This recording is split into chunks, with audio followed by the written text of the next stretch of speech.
దేవతల రాజధాని ఎలా ఉంటుందో అదే నమూనాతో ఏపీ రాజధాని అమరావతి ఉంటుందని సీఎం చంద్రబాబు అన్నారు.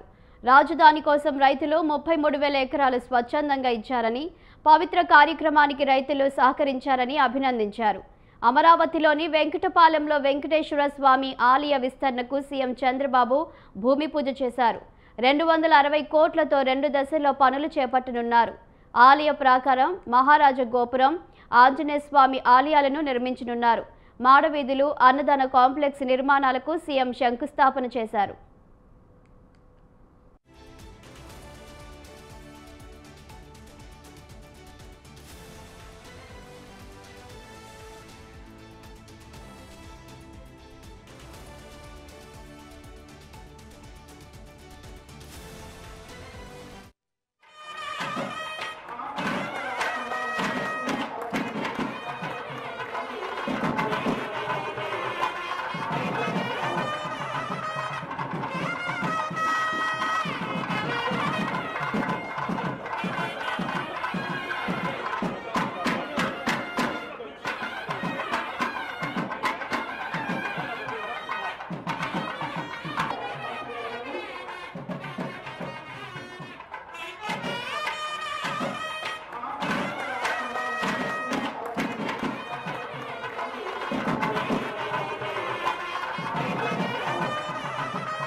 మొదటి దశలో 140 కోట్లతో అభివృద్ధి పనులు చేపట్టనున్నారు. ఇందులో 92 కోట్లతో ఆలయం చుట్టూ ప్రాకారాన్ని నిర్మిస్తారు. 48 కోట్లతో ఏడంతస్తుల మహారాజగోపురం, ఆర్జిత సేవా మండపం, వాహన మండపం, రథ మండపం, పంచముఖ ఆంజనేయ స్వామి విగ్రహం, పుష్కరిణి, కట్ స్టోన్ ఫ్లోరింగ్ నిర్మిస్తారు.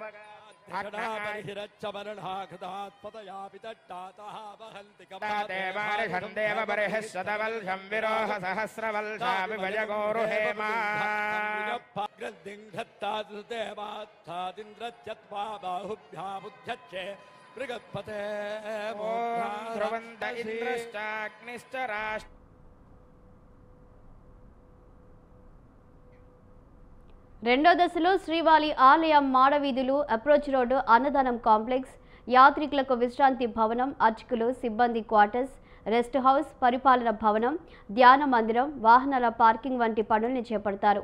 వీటికి 120 కోట్ల వ్యయం కానుంది. శతమానం భవతి శతాయుః పురుషస్తేంద్రియ ఆయుష్యేంద్రియే ప్రతిష్ఠతి. తతో ధర్మాణి ధారయన్ విష్ణోః కర్మాణి పశ్యదయతో వ్రతాని పస్పసే పశ్యంతి సూర్యః ధ్రువంతే రాజా వరుణో ధ్రువం దేవో బృహస్పతిః అగ్నిమీళే పురోహితం యజ్ఞస్య దేవ మృత్యుజో హోతారం రత్నధాతమన్వాయవస్థోపాయవస్థ దేవో వస్సవిదా. రాజధానికి సహకరించిన రైతులకు చంద్రబాబు ధన్యవాదాలు తెలిపారు. రాజధాని కోసం రైతులు స్వచ్ఛందంగా భూములు ఇచ్చారని చెప్పారు. దేవతల రాజధాని ఎలా ఉంటుందో అదే నమూనాలో అమరావతి ఉంటుందని వెల్లడించారు. మంచి సంకల్పంతో భూములిస్తే రైతులను జగన్ ఎలా వేధించారో చూశామన్నారు. గత ప్రభుత్వం విధ్వంసం తప్ప మంచి చేసిన పరిస్థితులు లేవని అన్నారు. 5 ఏళ్లు రాజధాని రైతులు నరకం చూశారని చంద్రబాబు ఆవేదన వ్యక్తం చేశారు.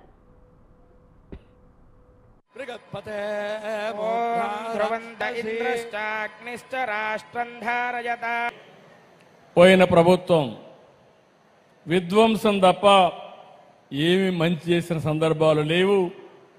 ఇక్కడ రైతాంగం మంచి చేసి మంచి సంకల్పంతో భూమిస్తే 5 ఏళ్లు ఈ రైతుల్ని ఎంత వేధించాడో ప్రత్యక్షంగా మనం చూశాం. నరకాన్ని చూపించారు. కానీ ఎప్పుడూ దేవుడు ఉంటాడు. మీరు ఆ వెంకటేశ్వర స్వామిని నమ్ముకున్నారు. ఇక్కడి నుంచి ఏదైతే న్యాయస్థానాన్ని నుంచి నేరుగా దేవస్థానానికి యాత్ర కూడా చేసి ఈ రాజధానిని కాపాడుకోవడానికి అనునిత్యం పనిచేసిన ఈ ప్రాంత రైతాంగాన్ని మనస్ఫూర్తిగా అభినందిస్తున్నా, ధన్యవాదాలు తెలియజేస్తున్నా. వెంకటేశ్వర స్వామి దేవాలయాన్ని మనం ఇక్కడ నిర్మాణం చేసుకోవాలని ఒక సంకల్పాన్ని చేశాం. కలియుగ దైవం అమరావతి, దేవతల రాజధాని అమరావతి అయితే మన రాజధాని అమరావతి. అంటే ఈ రెండు కూడా ఏ విధంగా సింక్రనైజ్ అని ఆలోచిస్తే, ఇంకొక పక్కన మన రాష్ట్రంలో కలియుగ దేవుడు వెంకటేశ్వర స్వామి ఇక్కడ ఈ యుగంలో అవతరించారు. వెంకటేశ్వర స్వామి దేవాలయాన్ని మనం ఇక్కడ నిర్మాణం చేసుకోవాలని ఒక సంకల్పాన్ని చేశాం. కలియుగ దైవం అమరావతి, దేవతల రాజధాని అమరావతి అయితే మన రాజధాని అమరావతి. అంటే ఈ రెండు కూడా ఏ విధంగా సింక్రనైజ్ అని ఆలోచిస్తే, ఇంకొక పక్కన మన రాష్ట్రంలో కలియుగ దేవుడు వెంకటేశ్వర స్వామి ఇక్కడ ఈ యుగంలో అవతరించారు. వెంకటేశ్వర స్వామి దేవాలయాన్ని మనం